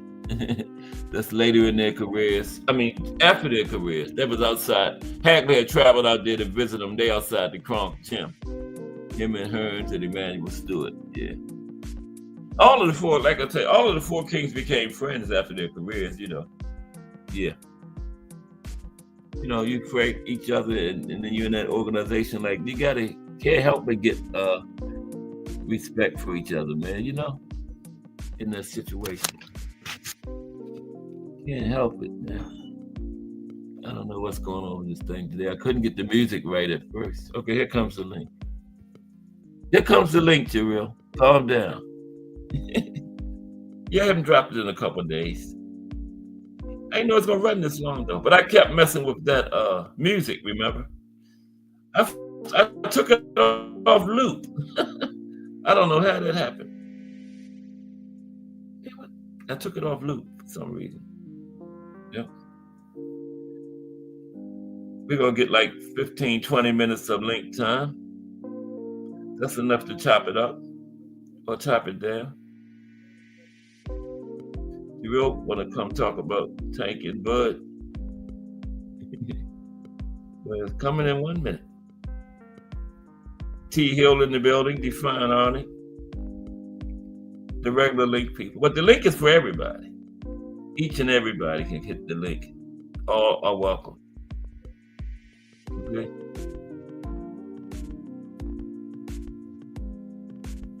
Oh well.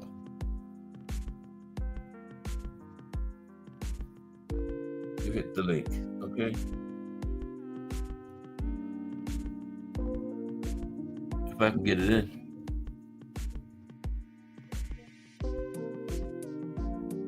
Give me another 30 seconds.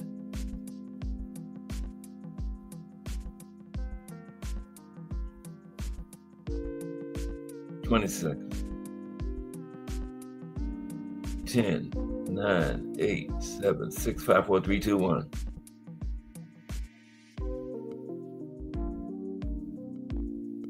Okay. All right. Appreciate everybody though.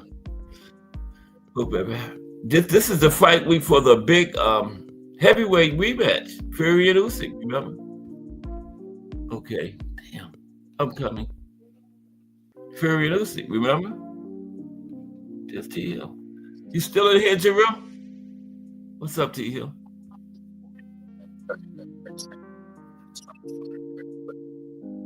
Kinda oh shit. What the hell is wrong? I don't know what's going on. Why I'm not on the screen. Can y'all hear me? Yeah, we can hear you, man. Okay. How you guys doing? Okay, define Arnie. I can't see nothing on the screen, but as long as y'all can hear me. Okay. Yeah, I can hear you. Okay. My display ain't showing up on the screen. We'll say everybody hears you. Yeah. Too, so good to go. Yeah. Yeah, I can't see. You know how you see we see avatars on the screen. I can't even see them on mine. I don't know what's going on with this thing, man. But how y'all doing, man? Today. Taking it one day at a time. Best way I can. How about for you guys? Everything's good. I know it's been good for the man they call Fast Sports, the box story. About my man. I want to hear y'all thoughts on the gear fight Saturday. That's the buzz. Well, I think Mongear is a product of, you know, to me, Mongear is flawed. He's always been flawed. He's just a brawler who can bang. And a lot of times he catches people before they catch him. This week he got caught. He got caught with a compact. T-Hill below his waist.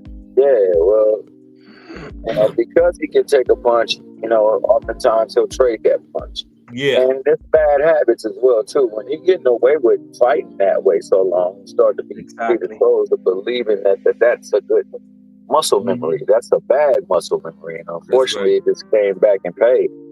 You know, you got to shout the other guy, Sarasa, a lot, though, because he took a shot, too, and he got up and he came back and went straight to work. He sure did.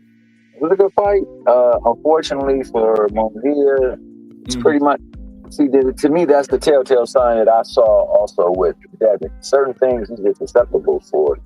And if they don't work on it, then it's gonna be like a constant problem. And for Devin and for him, they refuse to believe that, you know, that's a problem. That becomes a bigger problem for them later on. You gotta always refine your craft no matter what, man, because it's boxing. And anything can happen. You know what else, T-Hill, too? I think Mongear got a little overconfident after he dropped him earlier, you know? For sure. Yeah. For sure. Yeah. For sure. That definitely. That style, that fan-pleasing style, that's always been my problem with that style, bro. When the chin starts to go out, bro, it's ugly, bro. Yeah, that's true. You cut out, man. Yeah. But, you know, I was looking for that to happen to him eventually, though, you know? Yeah, I mean, too many wars, bro. I mean, it's exciting, but, I mean, you're riding yourself into the ground, you know, at the same time. Canelo could have did that, but Canelo carried him through that 12 round. Canelo could have got him out of it. I agree. He dropped him to let us know he could do it, and then he carried him the rest of the fight.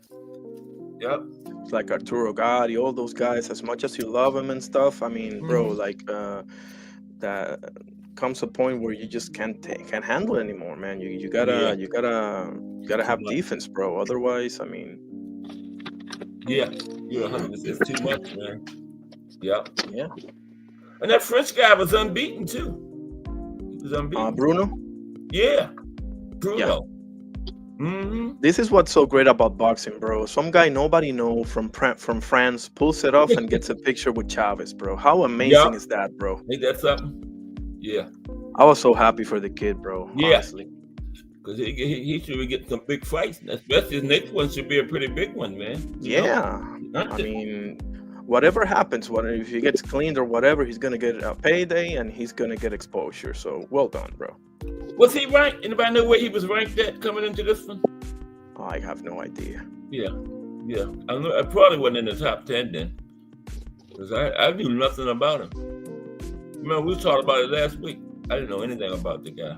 Know about him now.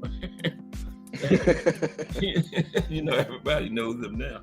Did you see that guy at Mataliev? No. Oh, my goodness. Was he on that card or this was a different card? Oh, man, I don't know because there were several cards. Yeah, I don't think so. So what happened on that one? No, that was in Mexico, right? The Munguia. No, that wasn't the card. No. What happened on that one? Man, he cleaned the guy out. He fought a Mexican kid, Espinosa, who came at him and tried his heart out. But, I mean, he just outclassed him. He KO'd him. When was it? Round 2? I think it was. And then he called out Naoya. Did he? Yeah. Yeah. I've been telling people, the Eastern European people, they're taking over the sport, bro. I think I did see that. He wants to fight anyway next year, right? Yeah, called him out directly. Eddie Hearn's been, flapping his gums about, Naoya stalking him and whatever. That's the everyone's favorite word nowadays. I know. But he got a fight set up though. With the guy got injured. Anyway, remember they were supposed to fight soon. Sam Goodman. Yeah. Right. That's him. Yeah. I'm telling people, these Eastern European folks, they're taking over the sport, bro. I mean, slowly but surely. That's true. They are coming, man. Yeah. They don't have many weaknesses, bro. They don't have a lot of holes to their game, bro. Like, they good fundamentals, man. Their fundamentals are tight, They don't make a whole lot of mistakes and stuff. You got to really beat them. They're not going to beat themselves in there, Exactly. And they come. I think it's also like, I don't know, man. I'm gonna say something. I think it has a lot to do of how they get brought up, bro. Honestly. Okay. Yeah. I mean, like you don't see any of it. Yeah, I mean, you don't see any of them with their daddies right beside them all the time. For one, and I mean, they're about their game, bro. They're not about the following. They're not about the watch me do this, watch me do that, like about the craft. And this is not something that I necessarily like to say, but I need to, bro, because what I'm seeing. Yeah. I agree. I mean, they from my favorite fighter Bivol on down, bro, they're disciplined, they're all that, bro. They're what a fighter should be. Yeah. For sure. Yeah. They all are too. Absolutely. I mean, you start looking out, you see the two undisputed are Eastern Europeans. Usyk, Eastern European. Loma. This guy, Madaliev. Better be able too, right? Exactly. He's from Chechnya. Yeah. He's just located in Canada. But yeah. And then you got Triple G, and then you the other guy too. The guy at lightweight. What's Berinchik something? Is that his name? Bohachuk? No, Berinchik. Yeah, I'm sorry. That's one fighting Keyshawn next, right? Exactly. That's his name, Berinchik. Yeah, he's from Ukraine, right? I think so. Yeah. I think so. Bohachuk is. I confuse them, Bohachuk and Berinchik a lot. Where's Bohachuk from? Where's he from? He's from Ukraine. That I am sure. Okay, they both are then, right? I'm not sure. Probably. I think both of them Eastern Europeans, though, aren't they? No doubt. Yeah. Yeah. Because I like that. No. Loma was never undisputed. Yeah. No, I'm sorry. I mentioned Loma just to mention. He went to the war. Remember, he could have been, but he chose to go to the. He was supposed to fight. What's his name? Cambosos. Remember? Oh yeah. And then he probably would have fought Devin after that for the undisputed. Albuga said both of them are from Ukraine. Thank you. Yeah. Okay. Is that Jarrell just came in? What's up, Jarrell? What happened to you? You We got disappeared. all the OGs in the building right now, man. I thought you had left. Hey, Define Arnie, OG Cash, Yeah. OG What's Thomas up? Hill, man. No, I wanted to say something though. Like, Go you know, ahead. you said you said you got my money in the Cash App, right? Yeah. All of it wasn't for you, man. One No, of it was, 10 went to the raffle, right? yeah, I got it. I got thought it. you was messing with You me, in? man. Yeah, you in. You got 2 chances. It's this weekend too. It's I was about 250 to right now. send in another 10, right? If I get it, we gotta get this Okay. one. Yeah, it's 250 right now. I'm gonna Cash App you 100. You think I'm playing? Let me win it. I'm gonna Cash App you 100, man. Oh man. We gonna have to rig Coming this for one. you. Oh my Yeah. God. It's Saturday though. And the In big spirit of showdown is boxing, Saturday we too. gonna have to rig this one, man. So I can send you the 100. I take the extra. You know what I'm saying? And the big fight though. What y'all think about that? The big fight. We in fight week for it. It's Man. here. Who fighting? Fury and Usyk. The big heavyweight rematch. Ah, man. I don't know if Fury take it serious this time. I don't know though. Usyk, Yeah. I like him, though. So, I'm picking Fury. He wasn't doing bad start the last one out if he wouldn't have been playing around and stuff, you know. Usyk probably I gonna think so too, but win if it Fury more. commits to the right uppercut, bro, it's gonna be a long night for Usyk because Usyk had no answer for that shot, bro. I remember it as yesterday. Mm-hmm. Be on the lookout for the right uppercut of Fury, bro. That really got Usyk bad, bro. Mm. But I don't know, man. With that being said, I mean, it's VR season, you know. Fury look youthful though. He look younger than I expected him to look. But that's another thing that I forgot to mention to you, Cass, about the Eastern European folks. They live a lifestyle, bro, that they don't really show their age. Like thank you for bringing that up. Like you said, they disciplined and the fundamentals are tight, man. You know, they don't make a whole lot of mistakes and stuff. Nope. In the ring, you know. I've been studying that style a lot, bro, because they prioritize accuracy and footwork, and I like, bro. I'm telling you, I mean, yeah, that's true. What's up, Tito? You back? Usyk looked like he wanted more though. I could see. Yeah, I agree with that. Yeah, he did. I like how they doing it though. It's respect. Like he got him to sign him. He signed that form. He put that in a briefcase. That was kind of cool. That was respect to boxing. Yeah, so I gotta get Usyk here respect for definitely as an athlete. Period. And then doing that for boxing was cool. That's well said. Yeah, Usyk is 2-time undisputed too. It's a legend already. Yeah, he made it at what was it? Cruiserweight? Yeah, cruiserweight. Yeah, against a bunch of studs, and then heavyweight. Right. Yeah. Did you make it back up here, T Hill? I'm sorry. Oh, I didn't know if I brought you back in or not. You brought me in. You know, I just, you know me, man. Only time I really overspeak on somebody is if they just being disrespectful. A lot of times we get people up on there and people are talking, they'll just talk right over it. That's just super disrespectful, bro. Especially when it's the host that's speaking. A lot of times people overtalk the host, man. It's just too much chaos. That's the only time I ever speak, man. I can listen to what people say. Yeah. And then I can process and formulate my speech after them, no matter what I was thinking about. So, you know, but if you're asking about something particular, you know, I definitely got an opinion on it. Yeah. No, we was just talking about Saturday, the big heavyweight thing coming up this weekend.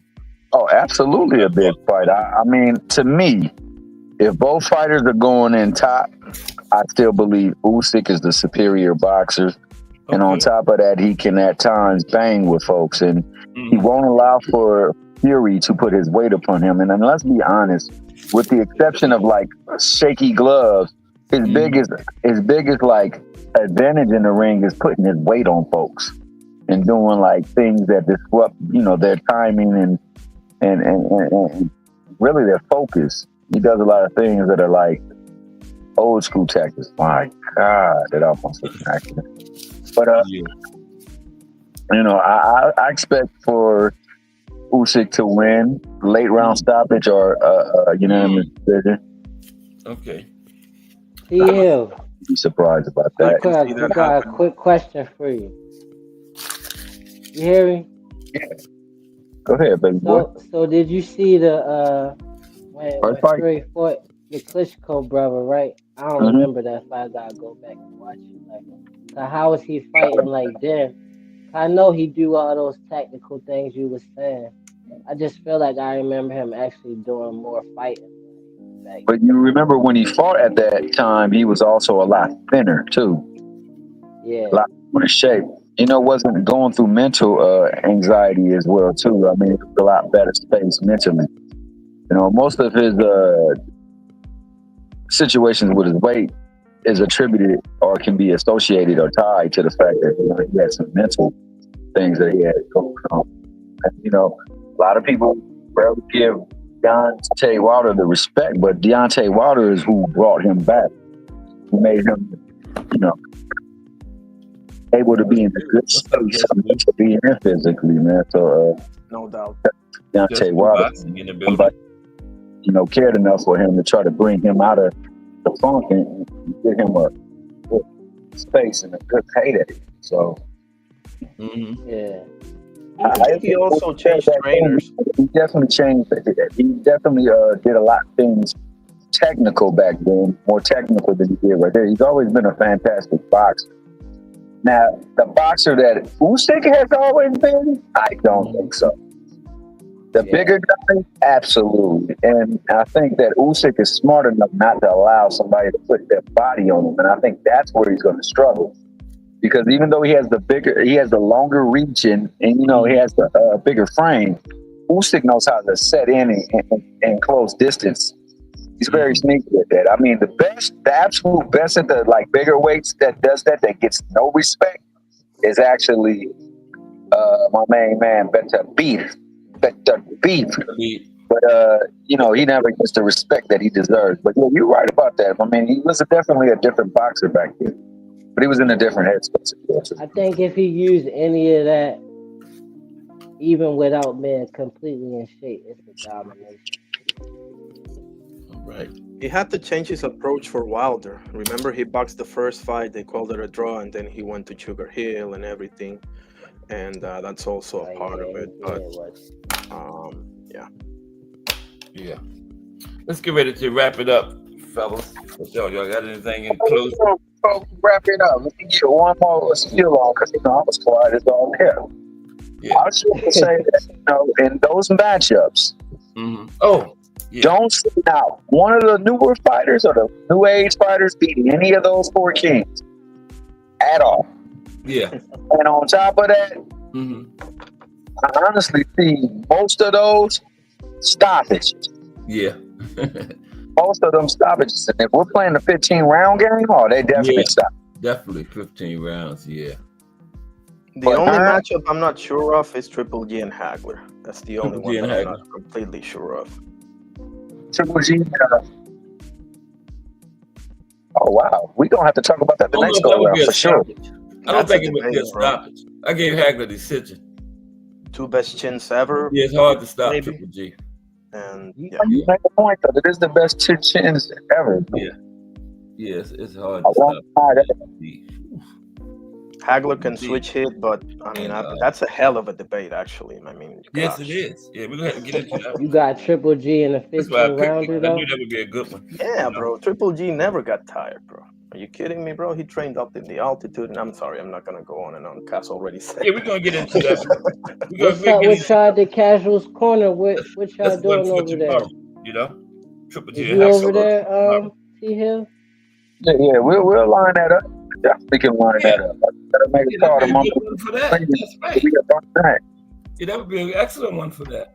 Yeah. All right. Always a pleasure, fellas. But yeah, always a great show, man. Cass, thanks for giving us a little bit of lesson. Appreciate you, T. And God always bless you. did that, man. Shout out to the fine honoree, the nephew, and to the chat, man, and most importantly, the boxing, man, because there's a lot more going on than not going on. So let's talk about what goes on and stop doing stuff that don't go, especially when we don't know what goes on.